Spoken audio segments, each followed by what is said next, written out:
The fluorescent lights hummed, a discordant symphony above the company event, each buzz a tiny hammer blow against my already frayed nerves. Another quarterly team-building exercise. Another night of forced smiles and insincere conversations. Another event that Tanya had strong-armed me into, her eyes alight with a manic energy I'd come to dread. My phone felt like a hot coal in my pocket, a constant nagging presence, and I rubbed my thumb against its smooth surface, a nervous tick I couldn't seem to shake lately. It was as if I was expecting a message, a call, a sign of something, though I wasn't quite sure what. The hallway stretched before me, an endless, polished abyss, each step I took echoing against the silence. The air itself felt charged, thick with a tension that made the hair on the back of my neck prickle, like the seconds before a storm breaks, a feeling I had grown increasingly familiar with in recent months. I checked my watch. A sleek silver chronometer Tanya had gifted me on our 5th anniversary, the hands ticking with mocking precision. 23 minutes. 23 minutes since she'd vanished, claiming she needed to make a call, her third of the night. The flimsy excuses were becoming more transparent with each passing day, each passing lie, and I couldn't shake the feeling that something was fundamentally, irreparably wrong. My steps slowed as I neared the conference room at the end of the hall, a sliver of light escaping from beneath the door, casting a long, distorted shadow on the floor. The sound of voices, muffled and intimate, reached my ears, and my gut clenched with a sudden, icy fist. One was Tanya's, that musical lilt that had once captivated me, that I'd fallen in love with under a sky full of stars in a small Italian town. The other, deeper, was Patrick's, our department head, a man whose charm always felt predatory, whose gaze always lingered a little too long. My fingers trembled as I pulled out my phone, the device now feeling cold and foreign in my shaking hands. My thumb hovered over the record button, the small red dot mocking me, daring me to confirm my suspicions. I didn't want to press it. I didn't want to hear what I knew I would hear. God, I didn't want to be right. I wanted to be wrong, to walk away and dismiss the gnawing unease as paranoia.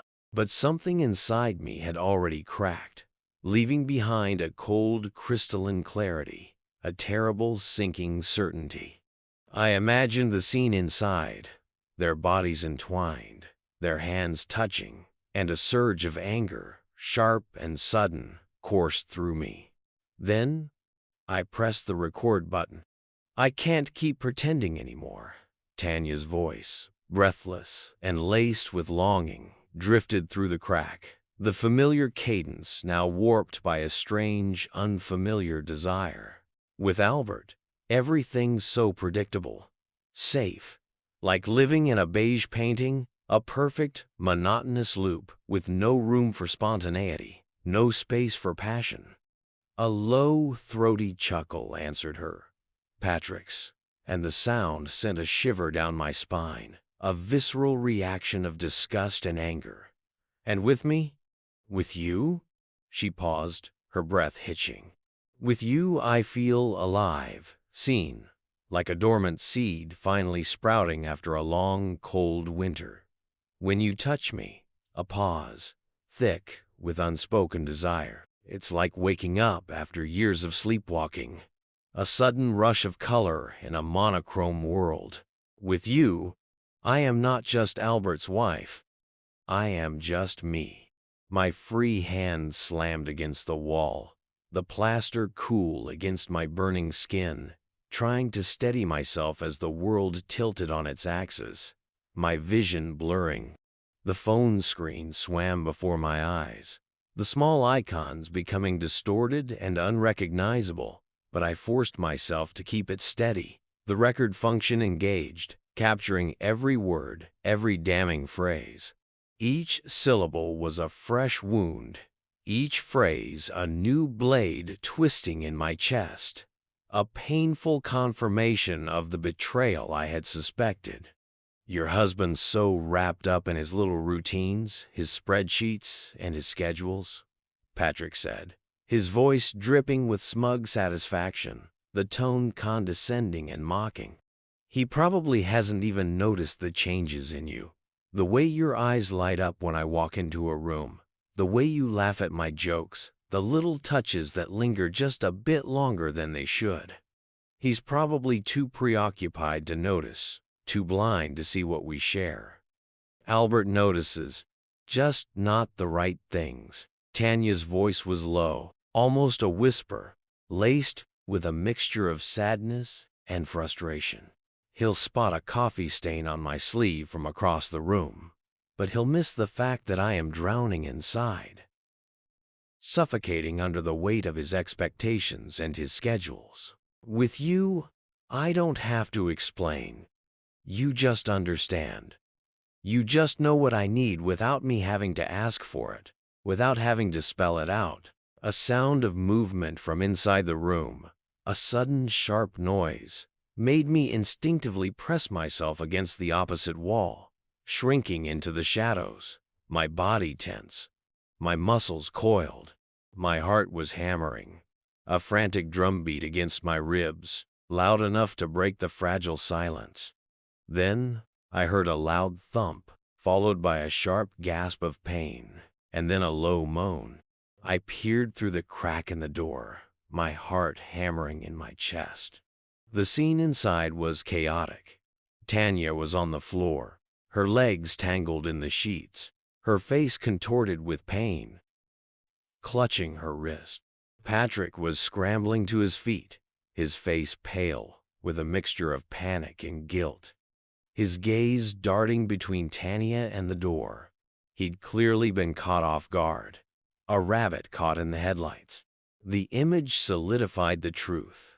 Their illicit embrace, their betrayal, had been interrupted, and in their haste to separate, she'd fallen from the bed, her body crashing against the hard floor. The sight of Tanya writhing in pain, her injury a direct consequence of her infidelity, fueled my anger, a burning rage that threatened to consume me. The urge to burst in, to confront them, to tear them apart, surged through me like a tidal wave.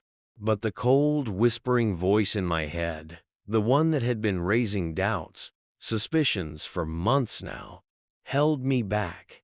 It was the voice of reason, of self-preservation. I needed concrete evidence, irrefutable proof, not only of their affair, but also of their complete lack of remorse, of their blatant disregard for my feelings, for my trust. So I stood there, a silent, invisible sentinel in the darkened hallway, recording every whispered word, every movement, every act of betrayal, cataloging each moment of destruction with a detached, almost clinical precision. Time stretched and warped, seconds becoming hours, until I felt I had enough to shatter their carefully constructed reality. My legs carried me away on autopilot, past the other attendees, through the parking lot, and into my car, each movement mechanical, devoid of emotion.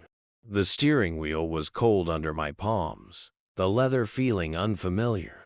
I sat there, the engine off, staring into the darkness, while my phone burned a hole in my pocket, the recorded betrayal throbbing within.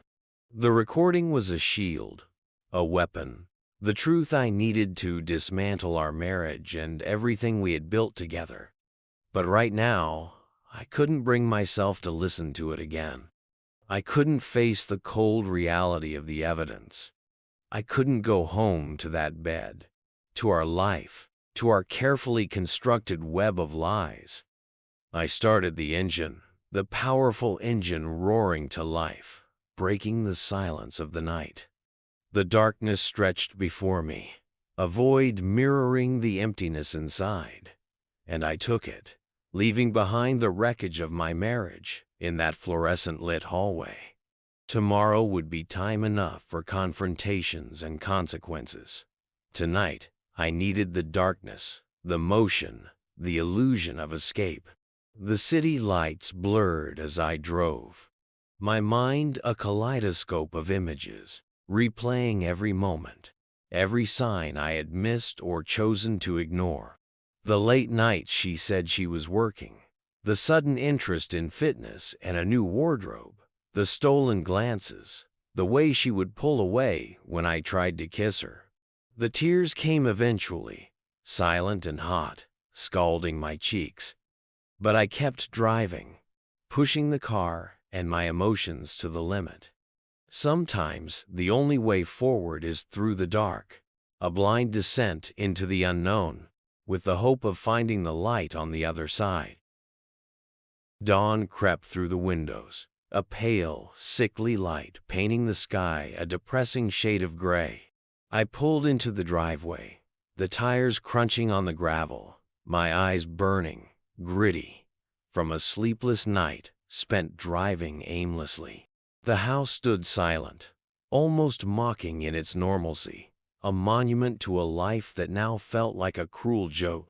Our photos still lined the walls, smiling faces frozen in moments that now felt like a cruel, elaborate fabrication. Each image was a painful reminder of the life we had built, the love we had shared, and now the lies we had lived. The sound of retching from upstairs stopped me cold, freezing me in my tracks. A sense of dread washed over me, a premonition of something terrible. Following the noise, my heart pounding a frantic rhythm against my ribs, I found Tanya hunched over the toilet, her blonde hair a matted, sweat-soaked mess. A nasty bruise, like a dark, blooming flower, marred her left cheekbone, and she cradled her wrist against her chest, her face pale and drawn. She looked fragile, vulnerable, but I couldn't feel anything for her. Not anymore. I fell, she whispered, her voice hoarse, avoiding my eyes, her gaze fixed on the floor. Last night, after the party, I was dizzy and missed a step. I fell down the stairs. Her explanation was rehearsed, unconvincing. The irony might have made me laugh. A dark, bitter sound, if it wasn't so grotesquely painful. Here she was, injured from her clandestine rendezvous with Patrick, a consequence of her infidelity. And I was the one who would have to explain it to her family, the man who would have to pick up the pieces of her shattered life. The thought filled me with a nauseating wave of anger and frustration. Right on cue, like some twisted dramatic irony, my phone buzzed, vibrating in my pocket. Her father's name flashed on the screen, his contact image a picture of him and Tanya at her graduation ceremony, her arm wrapped around him, her face radiant with happiness. A surge of cold anger, sharp and sudden, coursed through me, a reaction so intense it almost left me breathless. I answered, bracing myself, preparing myself for the confrontation. "Where the hell were you last night?" His voice boomed through the speaker, the sound amplified by the small device, a harsh, demanding accusation. "My daughter is hurt. She's crying her eyes out. And you are nowhere to be found? What kind of husband are you, leaving her to face this alone? I thought you were a decent man, but apparently I was wrong. You're a disgrace." The kind who was busy discovering his wife's affair. I cut in, my voice eerily calm, almost detached, the words hanging in the air like a poisonous mist. I was too busy discovering that the woman I married is a liar and a cheat. Tanya's head snapped up, her face draining of what little color it had left, her eyes wide with shock, like a deer caught in headlights. Her father's end went silent for 3 heartbeats, an almost tangible pause. the silence so heavy it felt suffocating. "What did you say?" His tone had dropped to a low, dangerous whisper, laced with a mixture of disbelief and anger. "What are you talking about? Would you like proof?" My thumb hovered over the video file, the screen displaying the recording of Tanya and Patrick's affair. "I have quite the interesting recording from last night's company event. Your daughter and Patrick gave quite the performance. You should really listen to it. It's a real tour de force of deception and betrayal." "Don't," Tanya croaked, her voice a strangled whisper, trying to stand, but swaying dangerously, her body almost giving way. "Please, Albert, don't do this. Not like this. We can work this out. Give me another chance, please, I beg you." I hit play.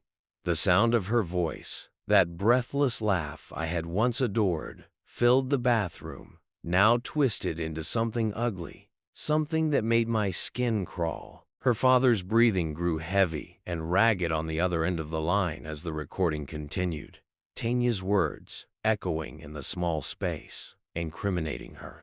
"I'll send you the full video," I said, watching Tanya sink back to the floor, the light leaving her eyes.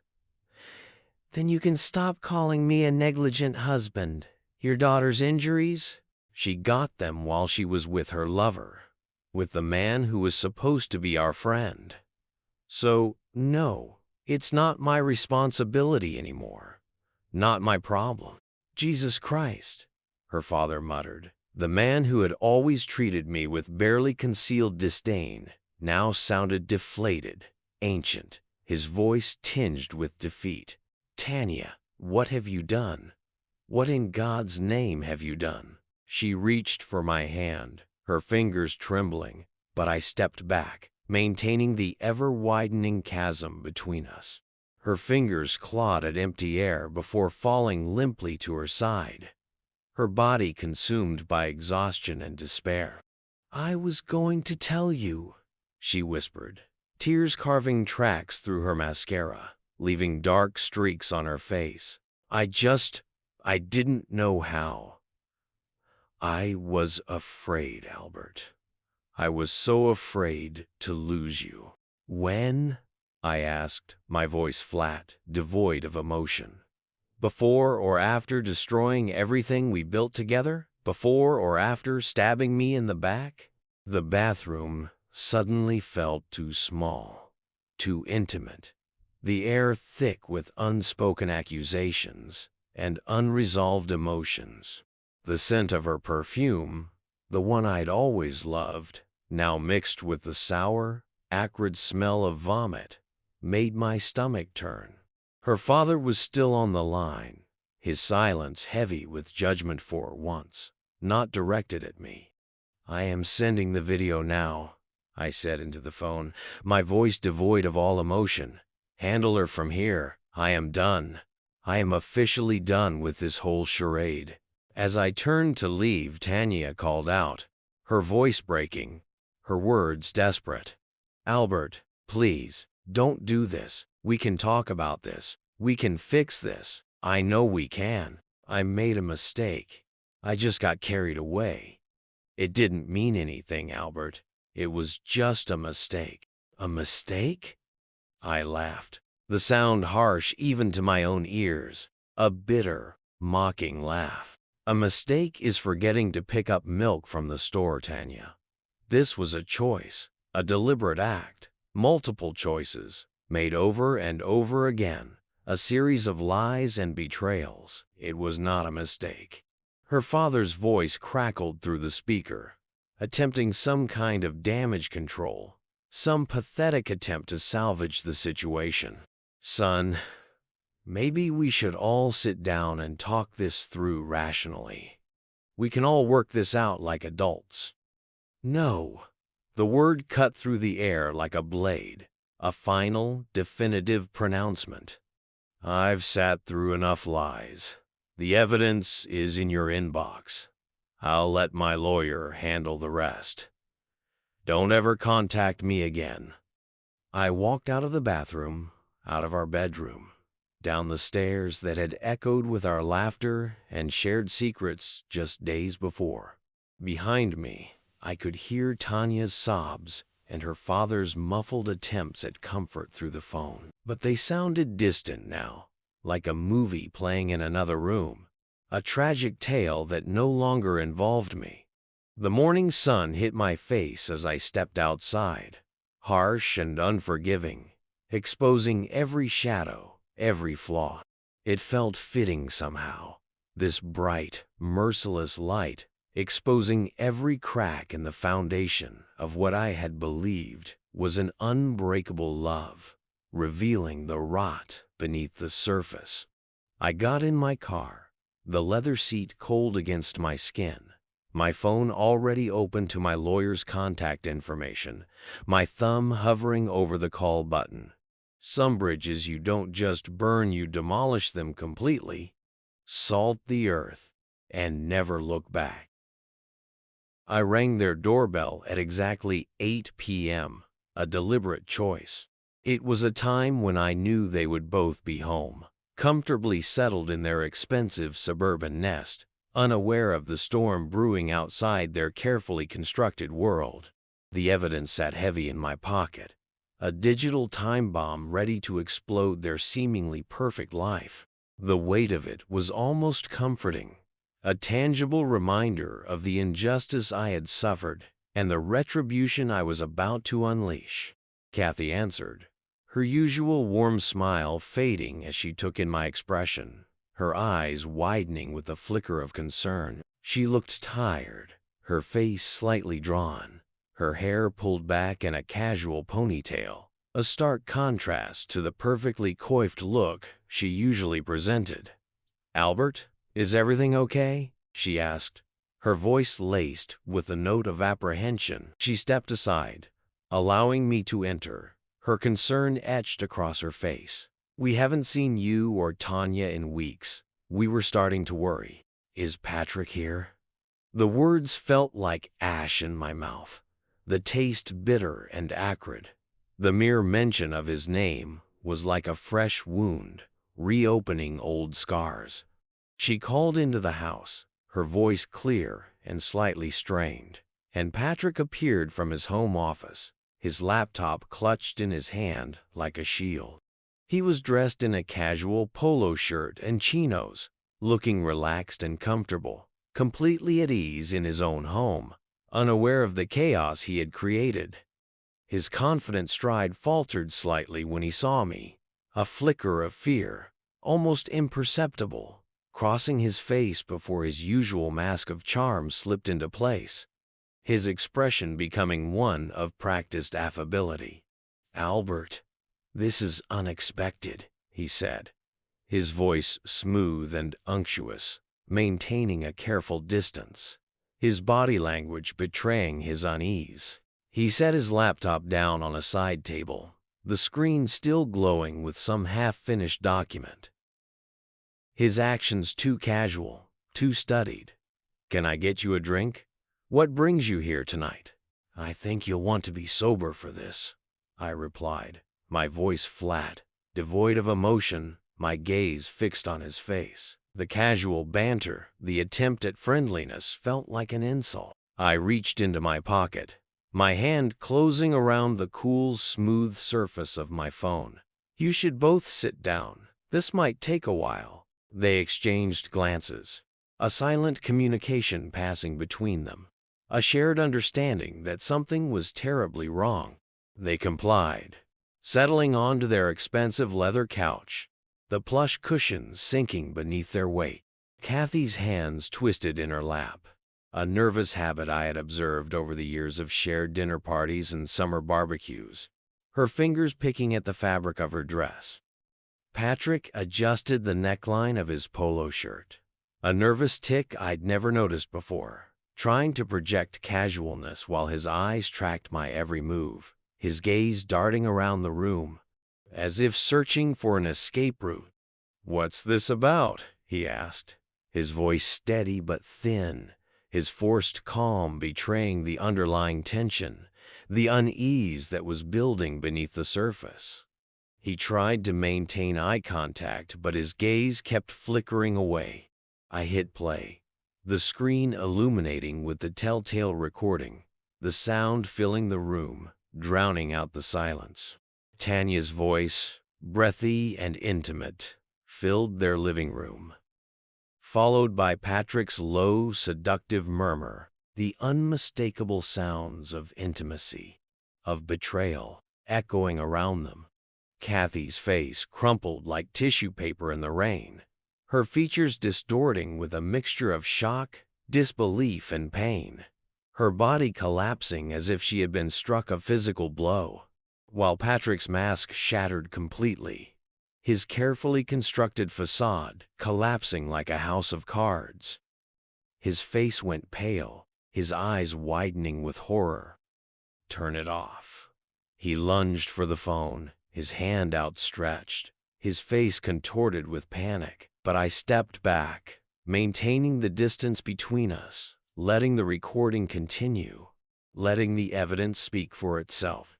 "No," I said, my voice ice cold, devoid of any emotion, the anger that had been simmering beneath the surface now breaking through in a controlled, deadly precision. "You are going to listen to every single second, just like I did. You are going to hear the full extent of your betrayal, the lies, the deceit." Kathy's hand shot out, grabbing Patrick's arm with white-knuckled fingers, her grip tight and unforgiving. "Sit down," she commanded, her voice trembling with barely restrained fury. But there was also a steel beneath it, a resolve that was both frightening and inspiring. She turned to me, tears streaming down her face, leaving dark streaks on her cheeks, her eyes burning with a mixture of anger and grief. "Let it play, all of it. I need to hear every single word. I need to know everything." We stood there in that perfect, sterile living room, the expensive furnishings a stark contrast to the emotional carnage unfolding around us, listening to the destruction of two marriages, the shattering of two lives, two families. Every word, every laugh, every whispered promise, every act of intimacy carved new lines of pain across Kathy's face, each syllable a fresh wound, a cruel reminder of the betrayal she had endured. Patrick sat rigid, his body tense, sweat beading on his forehead, his carefully constructed world crumbling around him. His eyes darted from me to Kathy, searching for some form of escape, some way out of the situation. When it finally ended, the silence that followed was deafening, a palpable weight pressing down on them, suffocating them with the weight of their actions. "How long?" Kathy asked, her question directed at the floor, her voice barely above a whisper, her face still wet with tears. "How long has this been going on?" "Does it really matter?" I replied, my gaze fixed on Patrick, watching him squirm under my scrutiny. "But if you are wondering, I have more recordings. Different dates, different places, hotels, restaurants, company events. I have it all documented. Every single one of your clandestine meetings, every single act of betrayal." Patrick finally found his voice, his words strained and desperate, a pathetic attempt to minimize his actions. "Look, Albert, we can work this out. Keep it between us. This doesn't have to go any further." "Like you kept my wife between us?" The words snapped like a whip, sharp and cutting, the anger I had been suppressing now breaking through in a torrent of fury. "Here is what's going to happen. I am sending copies of these recordings to HR tomorrow morning, along with a detailed list of every single inappropriate meeting you had on company time. Every time you used business events as cover for your affair, you used company resources, and you used your position to betray my trust and to undermine my marriage. There will be consequences for your actions." His face went ashen gray, his eyes wide with fear. "You can't do that. My career." "Your career?" Kathy's laugh was brittle, sharp, devoid of any humor. "You are worried about your career right now? You are more concerned about your job than about the pain you've inflicted on your wife and on your best friend? Really, Patrick? This is what you choose to focus on?" I pulled out a USB drive from my pocket, placed it on their coffee table, the smooth surface contrasting with the rough texture of the wood. "This contains everything.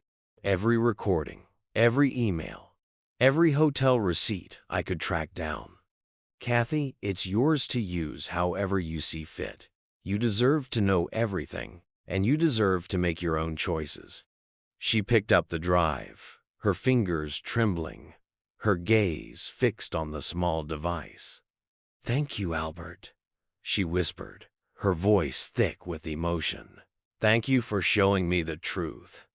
Patrick stood up, desperation rolling off him in waves, his body shaking with fear. "Albert, please, think about what you are doing. Think about Tanya. Think about the consequences for everyone involved." "I've thought about nothing else for the past few days," I retorted, meeting his eyes, letting him see the cold fury that lay beneath my calm exterior. "You took my marriage, my trust, my peace of mind. Now I am taking everything I can from you." A fair exchange, don't you think? I turned to leave, pausing at the door, my hand resting on the handle. "Kathy, my lawyer's number is saved on that drive. She's excellent with divorce cases. You'll need someone strong on your side." The last thing I heard as I walked out, closing the door behind me with a soft click, was the sound of Kathy's quiet, heart-wrenching sobs, mixing with Patrick's desperate, pathetic attempts at explanation, his voice growing more frantic and panicked with each passing moment. Their voices faded as I reached my car, replaced by a strange sense of satisfaction, a dark and hollow emotion that provided a twisted kind of comfort. It wasn't happiness.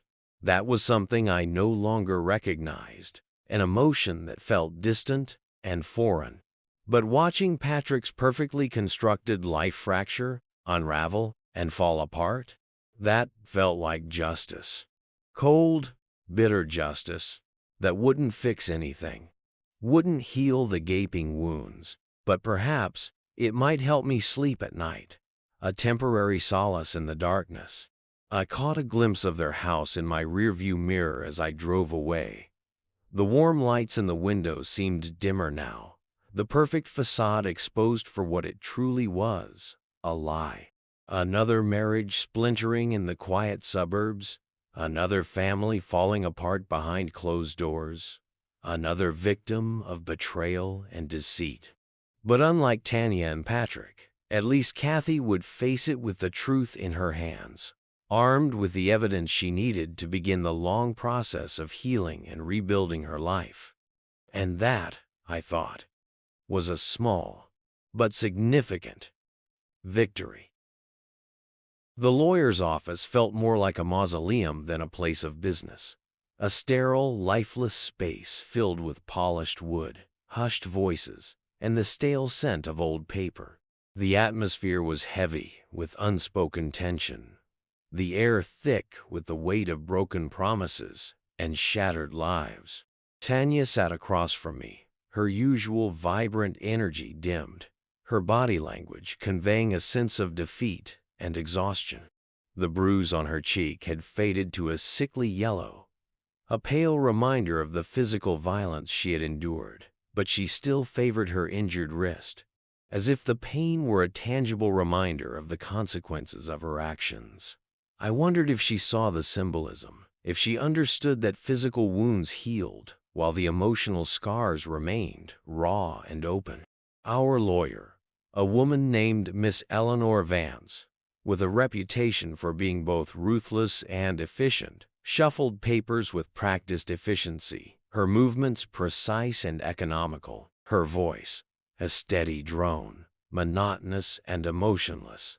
As she outlined the settlement terms, the legal language, a cold, detached dissection of our marriage. Most of our assets would be divided according to the prenuptial agreement we had signed years ago, with additional considerations given to the circumstances. Her words a sterile recitation of facts, without any hint of sympathy or emotion.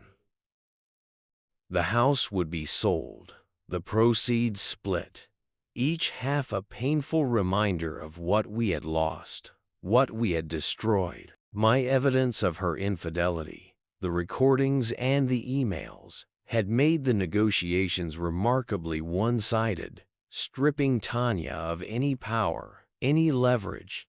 The door opened, and Kathy strode in, her presence unexpected but somehow fitting, a force of nature entering this sterile, lifeless space. She had lost weight since our last encounter, the angles of her face more prominent, her features sharper, grief etched into the lines around her eyes. She moved with a quiet determination, a newfound sense of strength that belied the pain she must be feeling.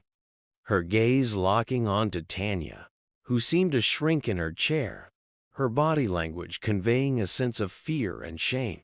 "I need to see everything," Kathy announced, her voice steady despite the slight tremor in her hands, her eyes burning with a fierce determination. "Every recording, every email, every detail. I deserve to know the full truth. I deserve to understand the full extent of their betrayal." Our lawyer paused, her gaze shifting from Kathy to me, looking for some kind of direction. I nodded slowly, my expression remaining impassive, allowing her to see my quiet consent. "Show her," I said, my voice flat, devoid of emotion, the anger I had once felt now replaced by a deep, hollow ache. "Albert, please," Tanya whispered, her first words of the morning, her voice strained and desperate, her eyes wide with a mixture of fear and regret. "Haven't we hurt enough people? Can't we just move on? Isn't this enough?" "That's rich, coming from you," Kathy retorted, her laugh holding no humor, her words sharp and cutting. "You didn't think about hurting people when you were sleeping with my husband, when you were betraying my friendship.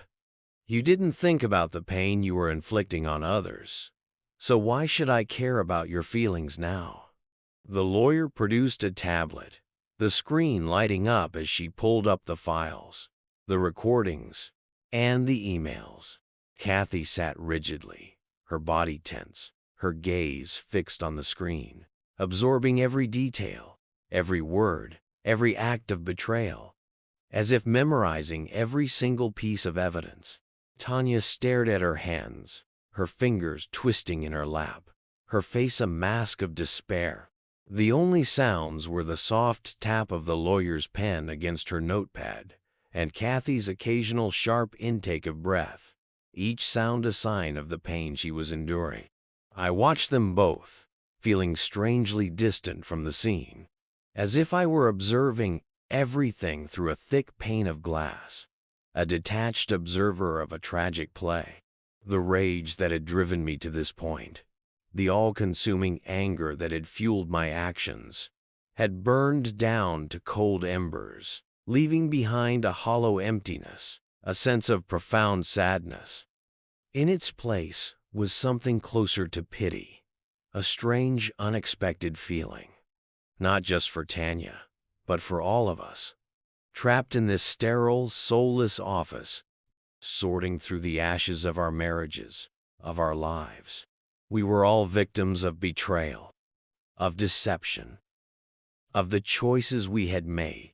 "Sign here," the lawyer indicated, sliding papers across the mahogany desk, her voice still a monotone drone. "And here, initial these pages."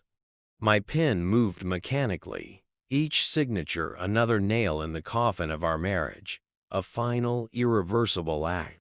Tanya's hand trembled as she signed, the tears spotting the papers, each tear a testament to the pain and regret she felt.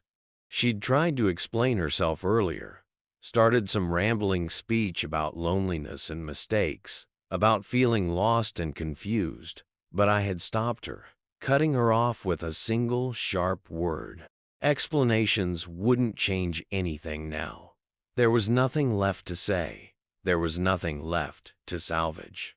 Kathy stood abruptly, gathering her copies of the evidence, her body language conveying a sense of finality. "I'll be seeing you in court next week, Tanya. You can sit with Patrick and watch everything fall apart." Again. She left as suddenly as she had arrived, the door clicking shut behind her with a quiet finality, the sound echoing through the silent office. "That concludes everything," our lawyer announced, gathering the signed documents, her voice as monotone and emotionless as ever. "The divorce will be finalized in 30 days. I stood, straightening my tie, my actions precise and mechanical, a man going through the motions. Tanya reached for my arm as I passed, her fingers hovering in the air, but she stopped short, letting her hand fall back to her side, a sign that she had finally learned not to touch what wasn't hers anymore. Her expression was a mix of despair and resignation, but I didn't meet her gaze. I refused to acknowledge her. The morning sun was harsh outside, reflecting off the building's glass facade, the glare almost blinding. I squinted against it, feeling lighter somehow, as if a heavy weight had been lifted from my shoulders, but also a little empty, like a shell of my former self. Not happy, not whole, but free. Behind me, our marriage died with a whisper of papers and a click of a door. A quiet, unceremonious end. Sometimes endings are just that, endings. No dramatic scenes, no final words of wisdom, no cathartic moment of understanding. Just signatures on papers and the quiet acknowledgement that some things can't be fixed, that some bridges are beyond repair. 6 months after the divorce, the universe, in its infinite and often cruel wisdom, decided to orchestrate another encounter. I ran into Tanya outside her therapist's office, a small, unassuming building on a quiet street. The universe has a twisted sense of humor that way, a knack for bringing people together when they least expect it, or least want it. She looked different, smaller somehow, her designer clothes replaced by simple jeans and a sweater, her face devoid of makeup, her hair pulled back in a simple braid. The physical scars from her fall had healed, leaving behind only faint, almost imperceptible marks, but new ones, invisible ones, showed in the way she carried herself, her body language conveying a sense of fragility and vulnerability. Her eyes met mine for a brief moment, a flicker of recognition, then darted away, her gaze fixed on the pavement, her face flushing with a mixture of embarrassment and shame. She had the look of someone who was trying to become invisible, someone who was desperately trying to disappear. "I am getting help," she said softly, as if offering evidence of her rehabilitation, an attempt to reassure me. "Twice a week.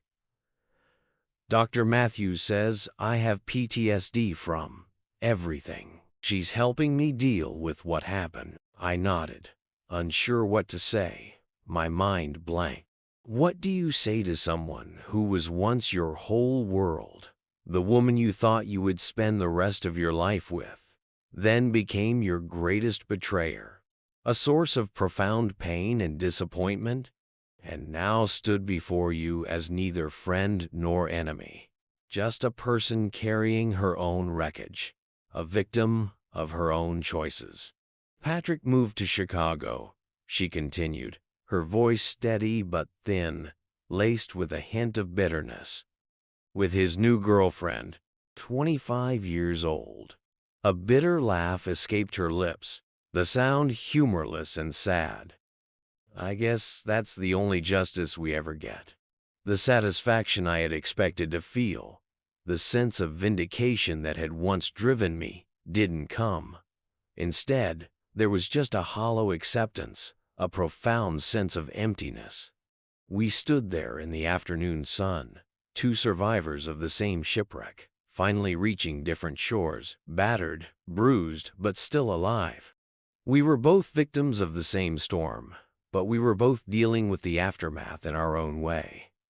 "I hope the therapy helps," I said finally, meaning it despite everything, despite the pain, despite the betrayal.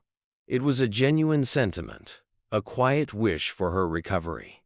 She smiled then, a small, sad smile, but genuine, her eyes meeting mine for the first time since our encounter. "It does. It's helping me understand why I broke something so good, why I threw it all away, why I couldn't just be happy with what we had. She's helping me unpack everything, to face all of the things that I've been hiding from myself for so long." The old pain flickered, a sudden sharp pang in my chest.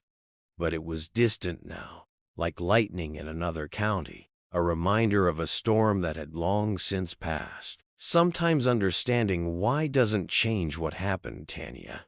It doesn't undo the damage." "No," she agreed, her gaze fixed on the ground. "But it might help prevent it from happening again, to someone else.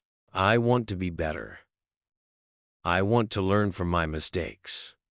And I want to make sure that I never hurt anyone like that again. I owe that to myself, and I owe that to you." I checked my watch, a nervous habit from our marriage that never quite died, a constant reminder of our shared history, of the routines and the rituals that we had once shared. "I should go," I said, the words abrupt and emotionless. She nodded, stepping aside, creating a space between us, a physical manifestation of the emotional distance that now separated us. As I passed, she spoke again, her voice barely above a whisper. "Thank you." I turned, questioning, my gaze meeting hers for a brief moment. "For not hating me," she clarified, her voice thick with emotion. "You had every right to want to destroy me, but you chose something else, something cleaner. You chose forgiveness, when I didn't deserve it." Walking away, I realized she was right. The hatred had burned itself out, leaving behind an odd sort of clarity, a sense of peace that had eluded me for months. Our marriage hadn't just ended, it had exploded, scattering pieces of us in every direction, leaving behind a trail of destruction. But from those pieces, we had each rebuilt something different, something new, something true. We were both wounded, both scarred, but we were both moving forward, taking the lessons we had learned and using them to carve a new path for ourselves. Sometimes it takes a complete destruction, a shattering of everything we thought we knew, to find your way to an honest peace, to discover a new beginning from the ashes of the past. Sometimes the only way forward is through the darkness, to emerge stronger, wiser, and ultimately free.